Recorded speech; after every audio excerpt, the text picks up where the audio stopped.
You know the feeling. You are sitting in a room packed to the edges with people. Conversations overlap, voices compete for dominance, and the sensory load is pushed to its absolute limit. And there you sit, the only person not speaking. In environments like this, the loudest voices tend to set the rules. If you are a person of few words, society often assumes you are at a disadvantage. It's common to hear that silence is a social deficit or a sign of low confidence. But research in social psychology suggests your silence isn't an empty space. You are simply engaging in a different, highly active cognitive process. This schematic shows the mechanics at work. The quiet mind functions as a cognitive processing pipeline, moving every piece of social data through 3 distinct stages: input, processing, and output. Your quietness is a specialized operating system. It allows you to process reality at a level of detail that continuous talking often obscures. The first stage is the input phase. While others are expending energy planning what they are going to say next, your mind is busy mapping the room. You are practicing high-level observation. Because you aren't focused on performing, you pick up on the micro-expressions and subtle tonal shifts that others miss. You see the friction between what someone says and what they are actually feeling. This observant state facilitates deep-level empathy. Most people listen specifically to formulate our response.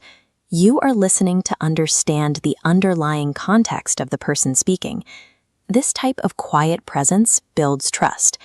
Friends and family naturally gravitate toward you when they are in pain because they know you won't interrupt them or make the story about yourself.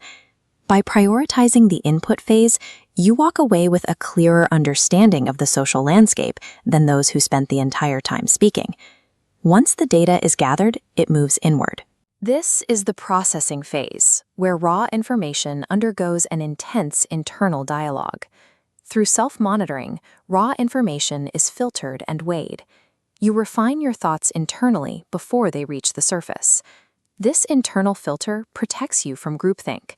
Your mind tests every new idea against your own internal logic. Because your thoughts aren't diluted by constant external chatter, the solutions you develop are more creative and distinct.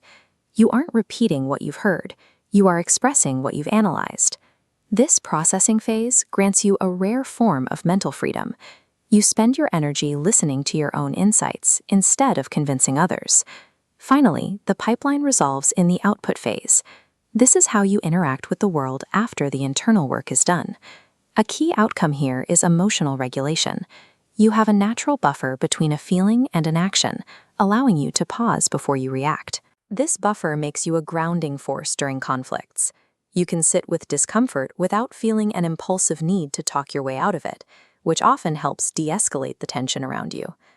Mastering this output leads to a high threshold for solitude. You are comfortable being your own company and don't require constant social interaction.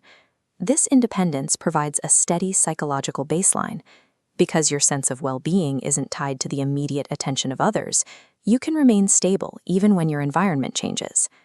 The final output of this cognitive pipeline is a composure that stabilizes your own experience and provides a calm influence for those around you. Returning to that chaotic room, the perspective changes. The person sitting quietly is often the one with the most comprehensive view of the room's dynamics. Quietness is often misread as a barrier. In practice, your silence acts as an avenue for reaching a deeper understanding of yourself and the people you interact with. You do not need to become louder to hold value. Your thoughtfulness and your calm are exactly what a loud world requires. Embrace your few words. Because they have survived the rigorous pipeline of deep thought, they carry the most weight when you finally choose to speak. Which of these traits do you recognize in yourself? Let me know in the comments.